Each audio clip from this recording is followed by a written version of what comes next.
महिलाओं के लिए 3,000 रुपये की घोषणा की है।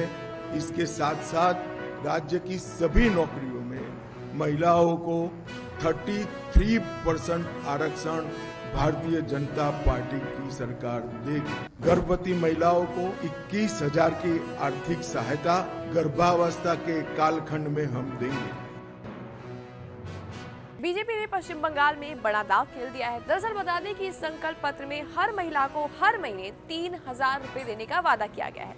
सरकारी नौकरियों में 33% आरक्षण की बात की गई है और साथ ही साथ यूनिफॉर्म सिविल कोड लागू करने का भी प्लान बनाया गया है और घुसपैठ पर सख्त कार्रवाई की भी इस घोषणा पत्र में बात की गई है। यानी कि साफ है कि बीजेपी इस बार कोई भी छोटा खेल नहीं खेल रही है, बल्कि पूरा चुनावी नैरेटिव बदलने की कोशिश कर रही है।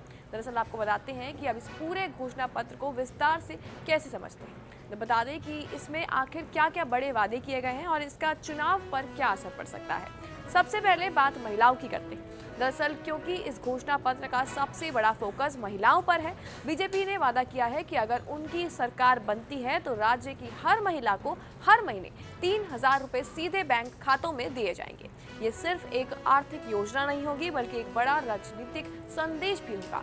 महिलाओं को आर्थिक रूप से मजबूत बनाकर उन्हें सीधे तौर पर जोड़ने की कोशिश। इसके अलावा आपको बता दें कि सरकारी नौकरियों में 33% आरक्षण देने का भी इस घोषणा पत्र में वादा किया गया है। महिलाओं के लिए हमने जो आर्थिक आत्मनिर्भरता सुनिश्चित करने के लिए 3,000 रुपये की घोषणा की है। इसके साथ साथ पुलिस बल सहित राज्य की सभी नौकरियों में महिलाओं को 33% आरक्षण भारतीय जनता पार्टी की सरकार देगी। हालांकि आप बात करते हैं युवाओं की, तो बता दें युवाओं को लेकर बीजेपी ने रोजगार पर खास जोर दिया है।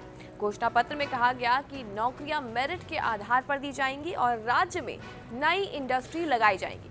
बता दें सिंगूर जैसे इलाकों का जिक्र भी इस घोषणा पत्र में किया गया, जहां इंडस्ट्रियल डेवलपमेंट को फिर से शुरू करने की बात कही गई है। यानी संदेश साफ है कि राज्य में उद्योग लाकर रोजगार के नए अवसर पैदा करके अब बीजेपी इस भ्रष्टाचार के मुद्दे पर फोकस कर रही है। इस घोषणा पत्र का अहम हिस्सा है ये।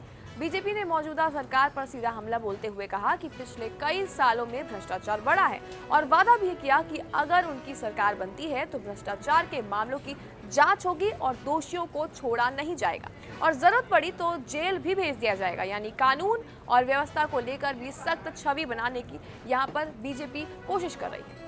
अब बात उस मुद्दे की करते हैं जो सबसे ज्यादा चर्चा में, यूनिफॉर्म सिविल कोड यानी कि UCCI।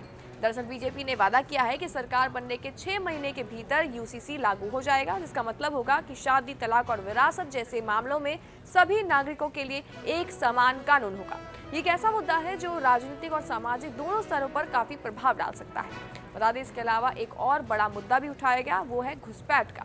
घोषणा पत्र में साफ कहा गया कि अवैध घुसपैठियों की पहचान की जाएगी और डिटेक्ट, डिलीट, डिपोर्ट नीति अपनाई जाएगी। अवैध अतिक्रमण, घुसपैठियों का आर्द्र भूमियों पर से और वन पर से और शहरी क्षेत्रों में सरकारी भूमि पर से हम 200 दिन में ये हटाएंगे।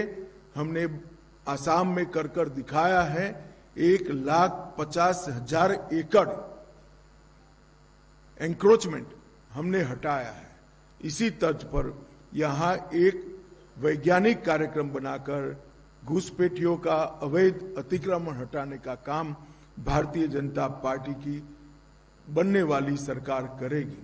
हालांकि अब बात करते हैं कानून व्यवस्था और विकास की। तो बता दें बीजेपी ने ये वादा किया है इस घोषणा पत्र के जरिए कि राज्य में कानून का राज स्थापित होगा, जिसके साथ ही शिक्षा, स्वास्थ्य और इंफ्रास्ट्रक्चर को बेहतर बनाने की बात कही गई है। राज्य में निवेश बढ़ाने और उद्योगों को बढ़ावा देने का भी प्लान रखा गया है। और अगर इस पूरे घोषणा पत्र को एक साथ देखते हैं तो बीजेपी की रणनीति काफी स्पष्ट नजर आ रही है। महिलाओं को आर्थिक मदद दी जाएगी, साथ ही साथ आपको बता दें कि रोजगार युवाओं के लिए बहुत अहम भूमिका निभाता है, तो इसमें रोजगार के लिए बात हुई है। भ्रष्टाचार के खिलाफ सख्त रुख में दिखी है बीजेपी और UCC जैसे बड़े मुद्दों के जरिए वैचारिक आधार पर मजबूत बीजेपी इस समय नजर आ रही है। यानी कुल मिलाकर बीजेपी का ये संकल्प पत्र आर्थिक वादों, सख्त कानून व्यवस्था और बड़े राजनीतिक मुद्दों का मिश्रण है। अब सबसे बड़ा सवाल ये है कि क्या ये घोषणा पत्र यहाँ पर काम कर पाएगा और बंगाल चुनाव में बीजेपी की सरकार बन पाएगी।